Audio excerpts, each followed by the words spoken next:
Datang seorang jamaah menemui saya, Ustadz Somad, saya kena penyakit insomnia, gak bisa tidur malam.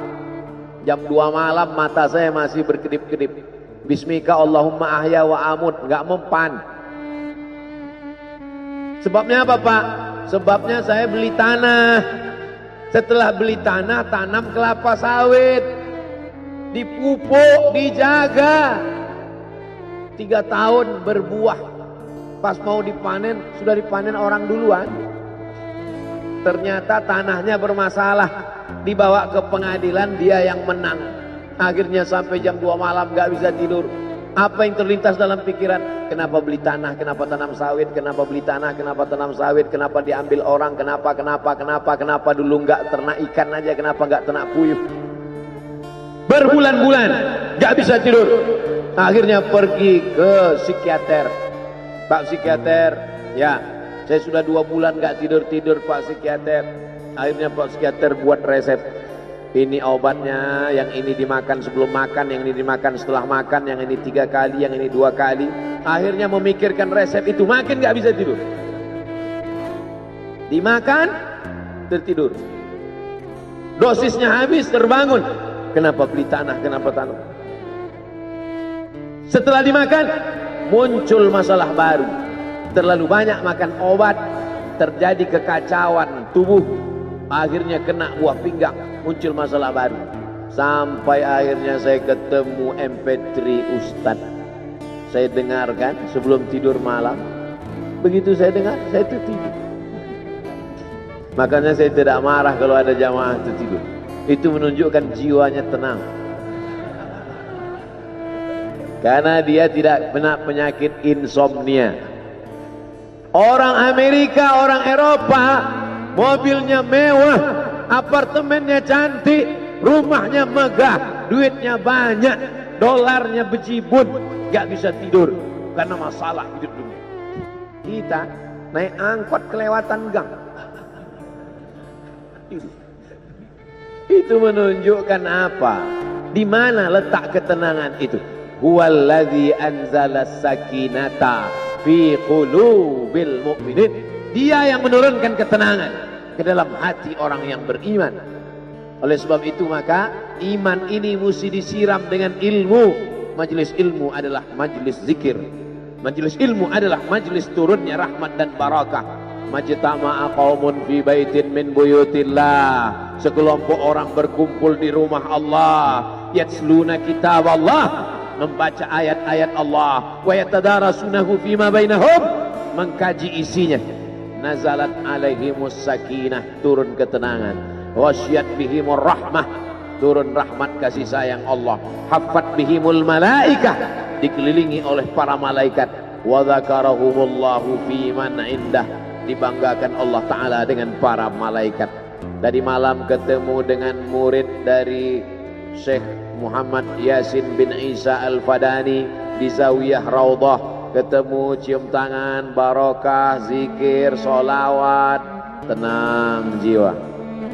Lalu kemudian subuh ini ketemu dengan Abah Raud, ketemu dengan para penghafal Quran, ketemu dengan santri-santri, tenang jiwa. Tidak ada yang menenangkan jiwa ini selain daripada majlis zikir, majlis ilmu. Betapa meruginya ayam-ayam mati di lumbung padi. Benih tidak disiram, mati. Benih yang disiram dengan majlis ilmu tumbuh, tapi tidak berbuah. Maka mesti disiram pakai pupuk buah. Datang konsultasi. Ini kenapa tidak berbuah? Kenapa ini tidak berbuah? Karena ternyata dia mesti diamalkan. Sudah dapat ijazahnya, sudah talaqi, sudah halaqah, kenapa nggak berbuah? Belum diamalkan. Paksa-paksakan diri sebelum tidur malam, wudhu dulu, sholat witir. Paksa-paksakan diri bangun malam, tahajud. Paksa-paksakan diri siang, sholat qabliyah, sholat ba'diyah.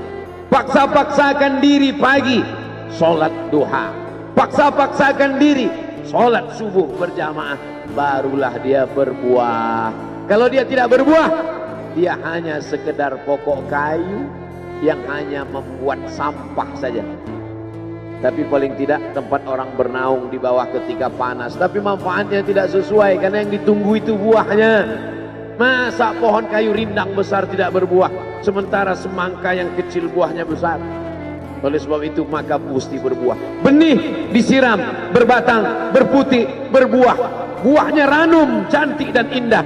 Begitu dibelah tak bisa dimakan. Kenapa? Ulat semua isinya. Oleh sebab itu mesti dijaga. Benihnya disiram. Apa yang bisa menjaga ini? Diprotek dia. Kenapa apel tidak dimakan ulat? Bukan karena ulat tidak sanggup beli apel, tapi karena disemprot pestisida. Ulat tahu ini ada pestisidanya, maka dia tidak makan. Kita nggak tahu, dimakan. Ikan asin tidak dikerubungi lalat. Tidak ada satupun lalat yang hinggap di ikan asin. Kenapa? Karena lalat tahu ikan asinnya pakai formalin.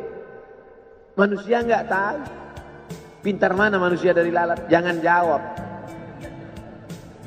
Akhirnya orang makan, menumpuklah pestisida dan formalin dalam darah. Apa namanya? CANCER, cancer. Karena dia tidak larut dalam tubuh. Yang lain-lain larut. Makanan-makanan larut menjadi energi, menjadi sampah, dibuang menjadi kotoran.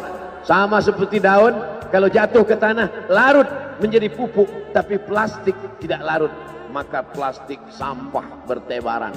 Oleh sebab itu maka ini mesti dijaga. Apa yang bisa menjaga buah apel supaya tidak berulat? Jagalah dia dengan ikhlas. Kamu kenapa nggak ke masjid? Saya kalau ke masjid riak, maka saya nggak ke masjid biar ikhlas. Tarkul amal li ajlin nas riak. Kata Imam Fudail bin Iyad, tarkul amal li ajlin nas riak. Tidak jadi beramal karena takut dipuji orang, riak. Wal amal li ajlihim syirik. Beramal karena ingin dipuji orang, syirik. Kenapa kamu nggak pakai sorban? Takut dipuji orang, riak. Pakai saja sorban anak, jangan takut dipuji orang. Pakai sorban, yakinkan dirimu. Baik. Ustaz, kenapa nggak pakai sorban? Ada masanya nanti pakai sorban. Tarkul amal li ajlin nas riya. Tapi beramal, tapi saya nggak tahan Pak Ustaz, dipuji orang. Luruskan, karena pujian pasti akan selalu datang. La'atiyannahum min baini aydihim wa min khalfihim wa an aymanihim wa an syama'ilihim. Datang dari depan, dari belakang, dari kanan, dari kiri, dari dalam. Alladzi yuwaswisu fi sudur, dari dalam, dari depan, dari belakang, dari kanan, dari kiri, dari dalam, dari dua aspek, minal jinnati wan nas, dari yang zahir, dari yang batin, berdatangan dia. La ughwiyannakum, aku akan goda anak cucu Adam. Sampai kapan? Madamat arwahuhum fi ajsadihim, selama roh masih bersemayam dalam jasad, selama masih hidup, dia terus menggoda. Kapan kita berhenti dari godaan ini? Nanti setelah terbaring, terbujur kaku, bahkan sampai mau sakaratul maut pun dia tetap menggoda. Itulah makanya orang berzikir tidak bisa digoda waktu sakaratul maut. Kenapa? Karena la ilaha illallah akan terngiang di telinganya. Subhanallah walhamdulillah wa la ilaha illallah wallahu akbar. Subhanallah walhamdulillah wa la ilaha illallah wallahu akbar. Kalau itu diucapkan sekali, 10 kali, 100 kali, 1000 kali, terngiang dia di telinga kita. Bahkan ketika kita mau tidur malam pun terngiang dia. Bahkan ketika kita mengigau di tengah malam pun itu yang terngiang. Maka saat mau sakaratul maut pun itu juga yang akan datang. Apa yang kau ucapkan, apa yang kau dengar, apa yang kau pikirkan, apa yang kau renungkan, itu yang akan datang waktu sakaratul maut. Seorang bapak sudah diponis dokter, panggil istrinya, panggil anaknya, bawa ini ke rumah,